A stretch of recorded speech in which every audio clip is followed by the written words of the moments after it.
सभी प्यार से छोटा फरिश्ता कहते थे। अनिकेत नटखट तो था, पर दिल का बहुत ही दयालु था। वह हमेशा दूसरों की मदद के लिए तैयार रहता था, चाहे कोई बूढ़ी दादी भारी सामान उठाने में परेशानी महसूस करे या कोई घायल पक्षी जमीन पर गिर जाए। लेकिन एक दिन जब भीषण गर्मी के कारण गांव और जंगल में पानी की किल्लत हो गई, तब अनिकेत के सामने एक बड़ी चुनौती आ गई। क्या वह अपने छोटे छोटे प्रयासों से इस संकट को दूर कर पाएगा?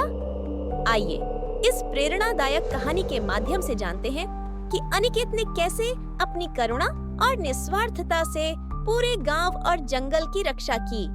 और ऐसे ही मजेदार शिक्षाप्रद कहानियों के लिए हमारे चैनल को लाइक, शेयर और सब्सक्राइब करते रहिए। 10 वर्षीय अनिकेत नटखट तो था, पर दिल का बहुत ही दयालु था। उसके माता पिता किसान थे और उसने हमेशा यह सीखा था कि प्रकृति और जीव जंतुओं की देखभाल करना हमारा कर्तव्य है। गांव के लोग उसे प्यार से छोटा फरिश्ता कहते थे, क्योंकि वह हमेशा दूसरों की मदद के लिए तैयार रहता था। चाहे कोई बूढ़ी दादी भारी सामान उठाने में परेशानी महसूस करे या कोई पक्षी घायल होकर जमीन पर गिर जाए, अनिकेत बिना कुछ सोचे उनकी सहायता करता। एक बार गांव में भीषण गर्मी पड़ी, तालाब सूखने लगे, खेतों में दरारें पड़ गईं और पशु पक्षी भी पानी के लिए तरसने लगे। पेड़ों के पत्ते मुरझाने लगे और गांव के कुएं का पानी भी कम हो गया।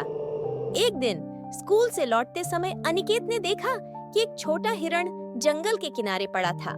उसकी सांसें तेज चल रही थीं और वह बहुत कमजोर लग रहा था। अनिकेत समझ गया कि वह प्यासा है।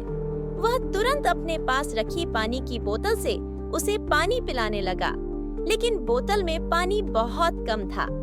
हिरण ने थोड़ा सा पानी पिया, लेकिन उसकी हालत अभी भी नाजुक थी। अनिकेत परेशान हो गया।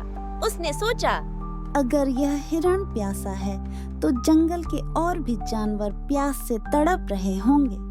वह दौड़कर गांव पहुंचा और उसने अपने दोस्तों को बुलाया। अनिकेत ने अपने दोस्तों से कहा, हमें जंगल के लिए कुछ करना होगा। गांव के लोगों ने कहा, पर बेटा, हमें खुद के लिए पानी बचाना होगा। अनिकेत चुप नहीं बैठा। वह अपने दोस्तों के साथ मिलकर गांव के कुएं से पानी निकालने लगा। सबने मिलकर कई मटके भरे और जंगल के किनारे रख दिए। धीरे धीरे हिरण के अलावा और भी जानवर वहां आने लगे। गिलहरियां, चिड़िया, खरगोश और यहाँ तक कि एक बूढ़ा हाथी भी। गांव वालों ने यह देखा और उन्हें अनिकेत के साहस और करुणा पर गर्व हुआ। उन्होंने जंगल के पास एक बड़ा मिट्टी का हौज खोदा और उसमें पानी भरने लगे, ताकि हर कोई अपनी प्यास बुझा सके। लेकिन समस्या अभी खत्म नहीं हुई थी। गर्मी बढ़ती जा रही थी और गांव के खेत सूखते जा रहे थे। बिना पानी के किसान बहुत चिंतित थे। एक रात जब अनिकेत अपने दादाजी के साथ बैठा था, उसने पूछा, दादाजी, क्या कोई उपाय नहीं है जिससे हम गांव और जंगल दोनों को पानी दे सकें? दादाजी मुस्कुराए, बेटा, जब हम प्रकृति की मदद करते हैं तो वह भी हमारी मदद करती है। हमें मिलकर कुछ उपाय करना होगा। अगली सुबह अनिकेत ने गांव के कुछ लोगों को इकट्ठा किया और जंगल के किनारे एक नया तालाब खोदने का सुझाव दिया। शुरू में सबको यह मुश्किल लगा, लेकिन धीरे धीरे लोग जुड़ते गए। बच्चों, महिलाओं और बुजुर्गों ने भी मिलकर मिट्टी हटाई। गांव के पास एक पहाड़ी थी जहां बारिश का पानी इकट्ठा होता था। अनिकेत के दादाजी ने समझाया कि अगर वे पहाड़ी से एक छोटी सी नहर खोदें, तो पानी गांव और जंगल दोनों तक पहुंच सकता है। गर्मियों के कठिन दिनों में गांव के लोगों ने मिलकर यह नहर खोदी। यह आसान काम नहीं था। लोग थक जाते, कभी-कभी पानी कम हो जाता, लेकिन अनिकेत की लगन देखकर सब प्रेरित होते रहे। कुछ हफ्तों बाद जब पहली बारिश हुई तो नहर में पानी बहने लगा। धीरे धीरे तालाब भरने लगे। गांव के कुएं में पानी लौट आया और जंगल फिर से हरा भरा हो गया। हिरण, हाथी, चिड़ियाओं सब तालाब के पास आकर पानी पीते और अनिकेत को जैसे धन्यवाद देते। गांव के लोग अब समझ चुके थे कि यदि हम दूसरों, चाहे वे इंसान हो या पशु पक्षी की मदद करें, तो प्रकृति भी हमारी सहायता करती है।